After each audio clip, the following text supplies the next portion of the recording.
Now you go through life and you're going to meet three kinds of men that you got to keep an eye on. And they are beta orbiters, white knights, and cucks. Now it's important to understand who these guys are because you're going to meet a lot of them. And at least at one point in your life, you are probably going to act like one of these three. It's perfectly natural. It happens to everybody.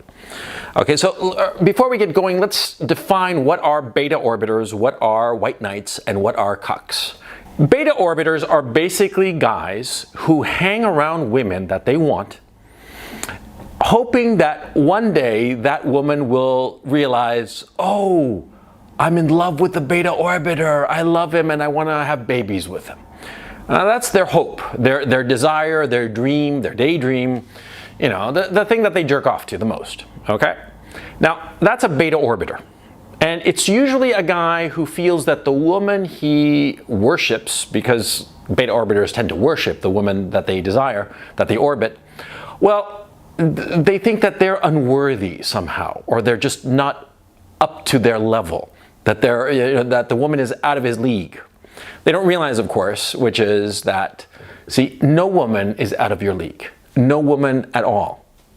It's in your head. If you think a woman is out of your league, then she's out of your league. If you think that she is within your reach, chances are pretty good that you're going to get her. But beta orbiters don't realize this. Okay, so they orbit the woman thinking that they can never get her, but they want her. And so they figure that, you know, one day in a moment of weakness, this woman will fall for him. Okay, that's a beta orbiter.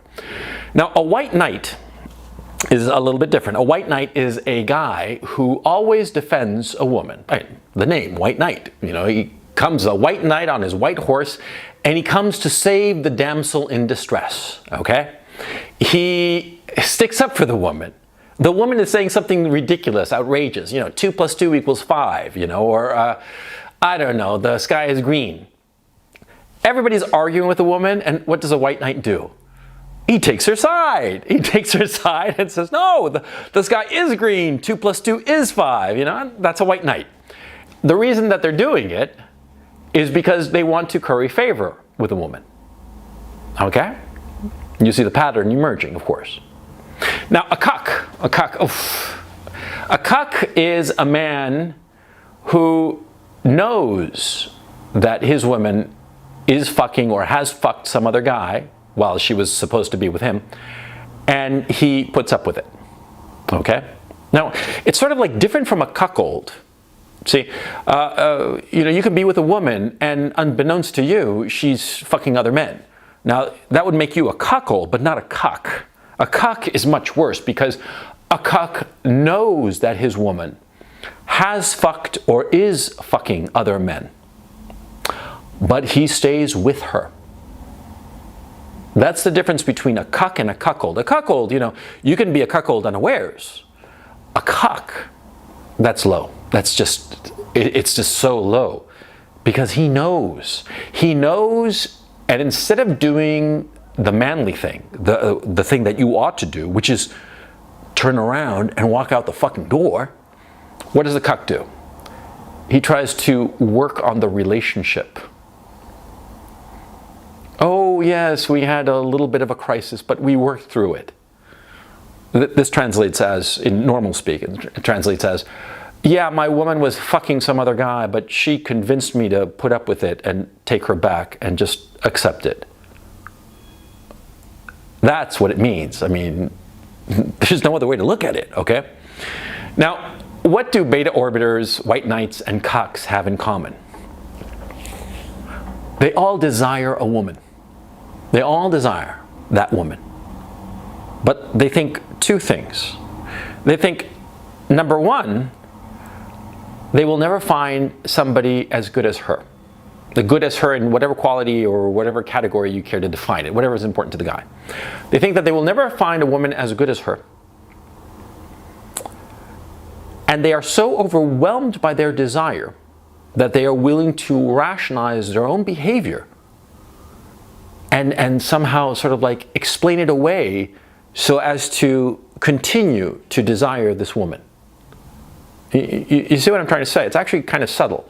And it's very, very dangerous and something that you have to guard against at all times, okay? Let's take the first thing. See, years ago, well, not that many years ago, this must have been like 2010. I was, at the time, I was 42? And I was dating this 19-year-old girl. Oof, she was smoking hot. I mean, she was goddamn hot. I mean, wow, right? 19, tight. She was sort of petite. I mean, I tend to like tall girls, but she was sort of petite, you know, like I'd say about 5'2", something like that, 5'2", 5'3". She was smoking hot. I mean, just unbelievable, right?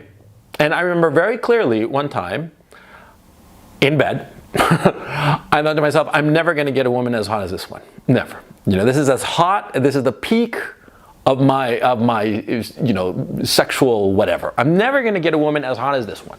Right? That's what I thought. At the time, I remember consciously thinking this. Right? Lo and behold, the next year, I found somebody hotter. I married her. She was younger. Well, actually, no, she was about the same age, but she was hotter, tighter, better, and tall. You know, I mean, you know, it was all great. And after that, I've met women who are even better. There is always somebody better, is the point I'm trying to make. Always. There is always somebody better. No matter how good the woman you're with, no matter how hot and tight and pretty and smart and this and that, culture this, attractive, fun to be with, whatever quality she might have that you like the most, whatever combination of qualities you think that make her like the peak, there's always somebody better. And you can get her. You can get her. Never forget that.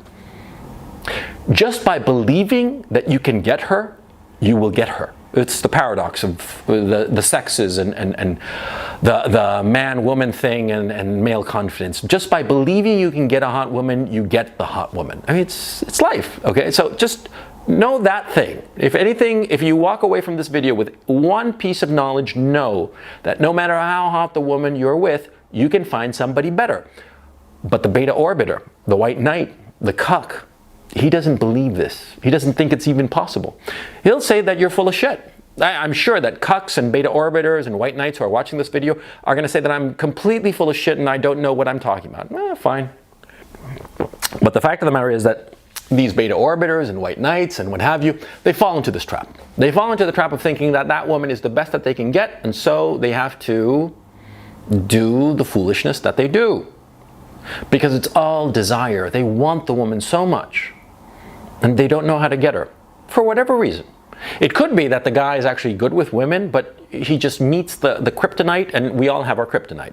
We all meet the woman who just, you know, makes us do foolish things. We all will have that woman. I'll talk about it in a different video, but the point I'm trying to make here in this video is that, see, they desire the woman so much that they might even realize the behavior that they're indulging in, but they will continue out of desire.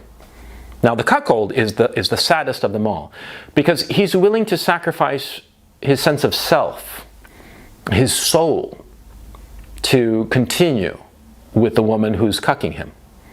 I mean, it really is like that, you see? And like, I've met men who have, you know, worked on their relationship. You know, his wife, or I'm thinking of one guy in particular, his wife cucked him out, and a circle of friends, a circle of people who knew him knew all about it, and he explained it away, and, you know, all better, you know? And they worked through the relationship. And, you know, a while later, you know, I actually was like looking at some like home movies we'd made, you know, just for friends, you know, just like barbecue shit, and compared him to how he was now. And he was the same, but look, it wasn't a subjective opinion of mine that he was just diminished, just a little bit. See, that's the thing. When you sacrifice your soul, you're going to know it. When you don't have to be a religious believer to believe in a soul. You can call it your sense of self-worth, you can call it whatever you want to call it, but that thing within you that makes you you, the energy, the drive, the spark, right? Okay, it's in you. And when a man accepts being a cuck, when rather than turn around and walking out the door as he should, the man remains.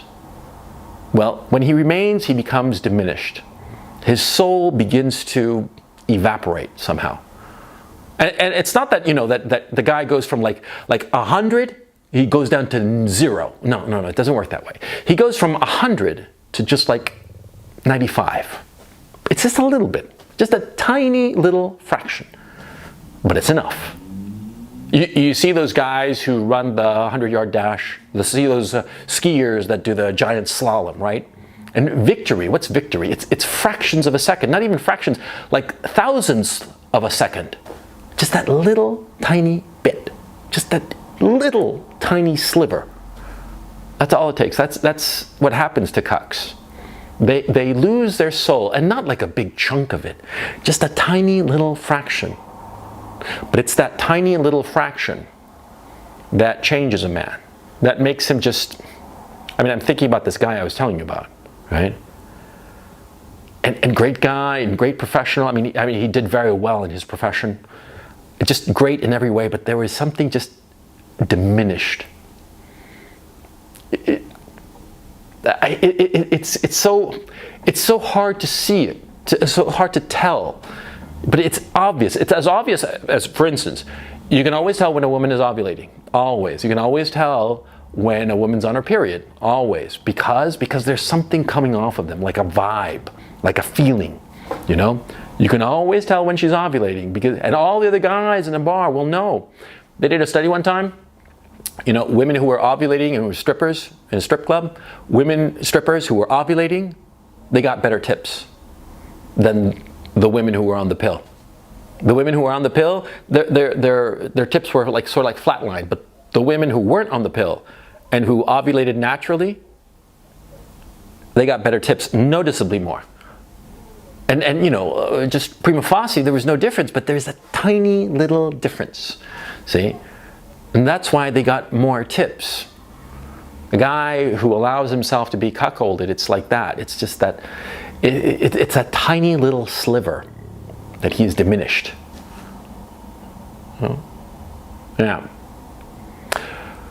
Now, in the course of your life, you will likely be a beta orbiter, at least once. I was a couple of times, sure. Everybody has been, you know. Some girl, I don't remember specifically what girl I beta orbited. I'm actually trying to remember, but I know that I did. It doesn't matter, but the point is, see, I remember this was like back when I was a kid, 18, 19, 20, 21, you know. Usually they were like, I'm trying to remember, honestly, I honestly don't remember beta orbiting, but I know I have. And I know I lost interest, because that's how I am. I tend to lose interest. If I'm not getting what I want, I sort of like, you know, loiter a bit and then wander off and do something else, right? But we all go through that period. We all go through that period of wanting some woman, and it just doesn't work out.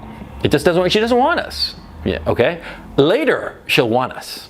Later, when, you know, her opportunities for getting a good man have narrowed because she's getting older, then she'll want the beta orbiter. But not when she's young, not in her 20s, early 20s, forget it.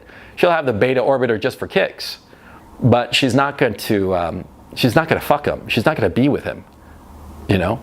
And the beta orbiter can be the shoulder she cries on every time some other guy fucks her over, dumps her, whatever. Oh yeah, the beta orbiter is right there.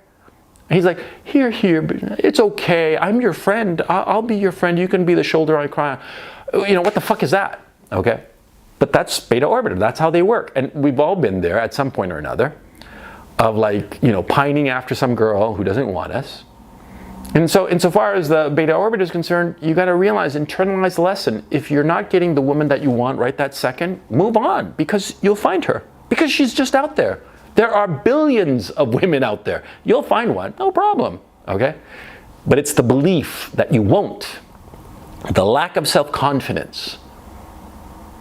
That's what creates beta orbiters. That's what creates cucks, okay? And you never want to be any of these three men. Beta orbiter, yeah, sure, when you're a kid, when you don't know any better.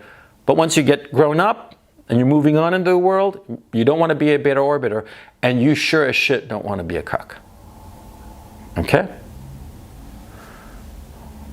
Because there is a reason that no man can respect a cuck. Okay? No man can respect a cuck, because we know at bottom that there is a weakness to him. And a lot of people think that you're born strong. No. You're not born strong. You're born as weak as the next man. It's practice. It's endurance. It's working out. I'm not talking about working out in terms of lifting weights. I'm talking working out your soul. The willingness to leave a bad woman behind will strengthen you. Remaining with a bad woman will weaken you. Okay? Okay. Okay, I don't have anything more to say.